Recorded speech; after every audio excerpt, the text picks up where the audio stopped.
أعوذ بالله من الشيطان الرجيم. بسم الله الرحمن الرحيم. اللهم صل على سيدنا محمد صلى الله عليه وسلم.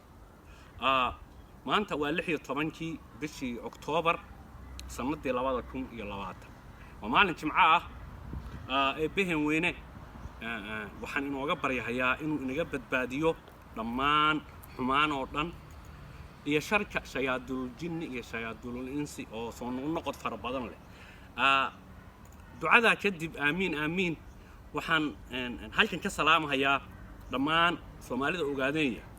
meel kasto adduunyada ay kaga nool yihiin salaanta islaamka xaqa kadib maanta waxaan rabaa on codkaygan ugu magac darahayaa haddii shakhsi bila aadana uu ku hoos jiro gumaysi maanta anigu ma dhahayo daqiiqadahan yarar baan ku qeexaya laakiin qof la gumaysto waxaa ku dhacaya saynu hore iskugu sheegnayba sakin walba daqiiqad walba saacad walba toddobaad walba bil kasta iyo sanad walba waxa ku dhacaya culeysyo ma dhamaata oo uu gumaysigu uu ku hayo marka sida awgeed xilli walba anigu Axmed Sucaadihi waxaan aaminsanahay inaan marxalad kastoon ku jiro aan isku dayahayo inaan dadkayga aan baraarujiyo aan u horo naf iyo maal iyo waqtigeygaba horeyba iga go'need eegi iga go'an tahay insha Allah hadduu eebahan yiraahdo wa iga go'an tahay intay naftani igu jirto sababtoo waxaan ahay nafti hore ka soo haray saaxiibadiisii halgankan u soo shishiiday sida awgeed eebahan weyna waxaan ka baryahayaa si gaar ahaan inuu i waafajiyo khayrka oo noqonin nin ku ballan fura saaxiibadiisii halgan sida awgeed haddaan dhinaca kale aan u soo noqdo su'aasha qadiyadda Soomaalida ogaadeeya horey waxay u ahayd su'aal gumaysi bay u ahayd eegay u tahay insha Allah su'aasha qadiyadda Soomaalida ogaadeeya waa taa gumaysiga sida awgeed hawsha u taale ee kaliyeeta waan soo celcelinayaa waan ku soo celcelinayaa marar badan baan ku soo celcelinayaa saacad walba baan ku soo celcelinayaa waa su'aal gumaysiga sida awgeed hawsha u taala waxay tahay waa un xornimo doon iyo wax taageera sida awgeed eega waxaan rabaa halkan inaan ka soo gudbiyo waxaa la yiri dhibaatooyinkaaga Soomaalidu murti fara badan bay leedahay murtida Soomaaliyeed maanta soo qaadanaya waxay tahay waxa la yiri minjo dhooqo midba mar baa la baxshaa waxaan ula jeedaa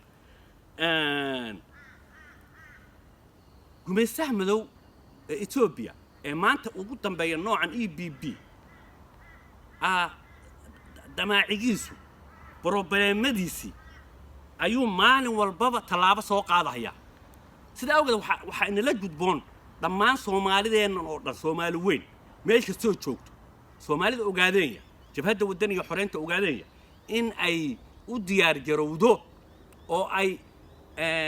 dhibaatadeedu murtida aan soo qaatay tahay inay minjo dhooqo midba mar baa la baxshaa ay arintooda noqoto hadda waxa inagu soo kordhay marka on maanta codkayga aan mudnaanta siinaya waxay tahay waxa la yiri murtidii kale Soomaalida ahayd بختيا معنا لكن فود كيسان عباه وحن كوضا أن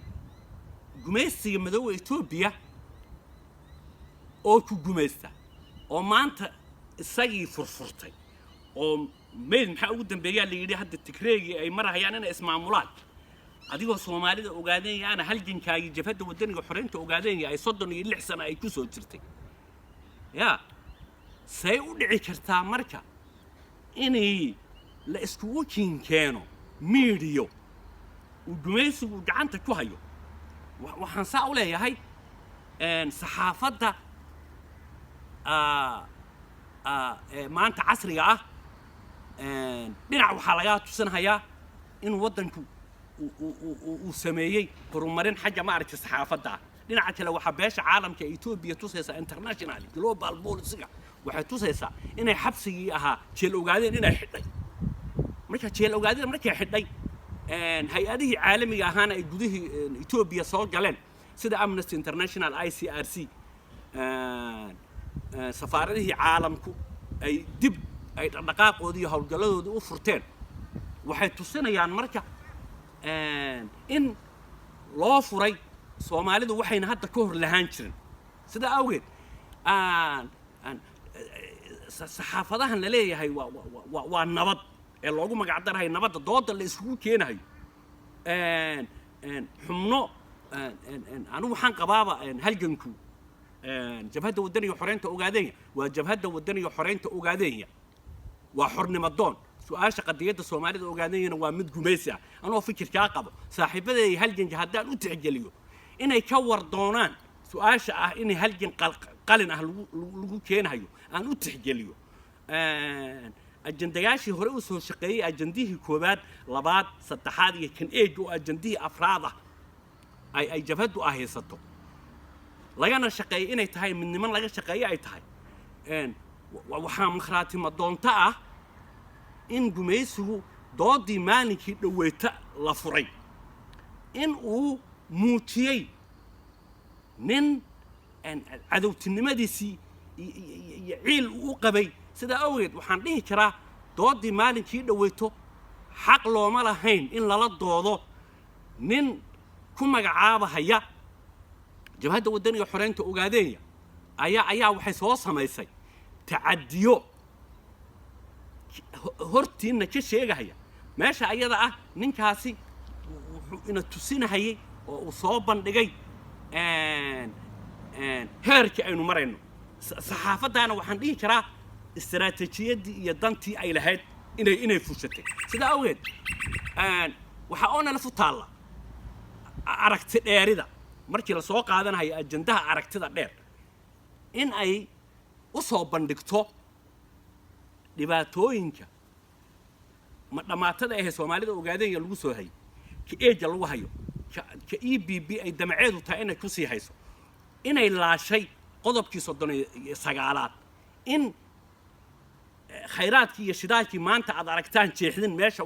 fantasiyaha iyo dabaaldega ay sameynayaan qoomiyadda Etoobiyaanka ee ninka maanta codka shidaalka ogaadeen uu ku hadlayo uu yahay wiil ka soo jeeda qoomiyadda Axmaarada waad aragtaan meesha ayada ana waxa la yiri falaadha ninka kugu dhufta iyo ninka kugu gilgila waxa daran baa la yiri ka kugu gilgila macni sawirada maanta la ina tusinaya ama xagga saxaafadda ha ahaato ama soo bandhiga ay qoomiyadaha Axmaaradu ay soo bandhigayso qoomiyadda Axmaarada oo aaminsan in Etoobiya kala sarreyso ya fikradda noocaasa jabhadda wadaniga xoreynta waxa u taala inay aragtidooda dheereeyaan inay ajendayaashooda ay caalamiyeeyaan inay بريس عالمي أكو قبطان حرون تأديس أبابا وإسقوا يران بيش عالم كتاسنا وفكر كأنه سجدين هيو جبهة ودنيا حرين تأجادين ما أنت وحويا واللي طبعاً بشي طمنات سندي لبعض كوني لبعض هران وحصي وما نتش معاه بهم وينه وحن أقبر هيا سومالي أجادين لبعتوين كما ترى إنه كسارو تكلم وحن درينسين يا أو عن سجار الله الله يا مواد كإسكو شيء هي إنه صومالية هدنا جبهة ودنيا حرين تأجادين يا كنت الماما هي إنه دعت كيستي waxaan u sheegahayaa muwaadinkaasna ee Soomaaliga ahee doodii ka soo bandhigay inay waliba afkayga waxaana soo marin jirin ku magacaabay jabhadda wadaniga xoreynta ogaadeeya in aniga oo ku hadlahayo codka aan dhaho codka inkastoo jabhadda wadaniga xoreyntu afhayeen ay leedahay oo afhayeenkuna uu ka mid ahaaba dooda uu ka qayb galay haddana waxaan dhahayaa codkayga ka xubin ahaan waxaan u sheegahayaa inuu ninkaasi uu iskaga dhacay meel inaad iskaga dhacday oo ay taariikhdu ku sheegi doonto ya oo aad si xaq darra u hadasho oo aad tahay matoor la soo dirsaday sidaa awgeed ninkaana waxaan dhihi lahaa yaan loo dayma la'aanin wuxuu isku qoray shaabad madow buu isku dhajiyay sida EBB ee buugga madow u wadato oo kale anigoo fursadaydan ku dheeraaday waxaan halkan leeyahay ha loo diyaar garoobo keena yar keena dhexe keena weyn ha la barto dhammaan waxyaabaha faa'iidada u leeyahay maskaxdaada dhisaysa ha la sameeyo sport ya jirka ha la dhiso yaan loo dayma la'aanin muqaadaraadka loogu talagalay dhinaca Kenyana ka imanaya buuraleyda Etoobiyana ka imanaya maandooriyaha ee dadkayga lagu rogayna yaan loo dayma la'aanin dadku fadhiga waa ka kacaan barnaamijkan sportiga idin muujinayana waxaan rabaa inaan kor u qaado inay dhalinyaradu ku baraarugto barnaamijka sportiga sida awgeed waxaan leeyahay Soomaalida ogaadeeya ha xorowdo Ethiopia hadda yaan ku soo celcelinaya oo afkayga in badan loogu soo celinaya barnaamijkiina intaas ku eegyahay wassalaamu calaykum wa rahmatullaahi wa barakaatuh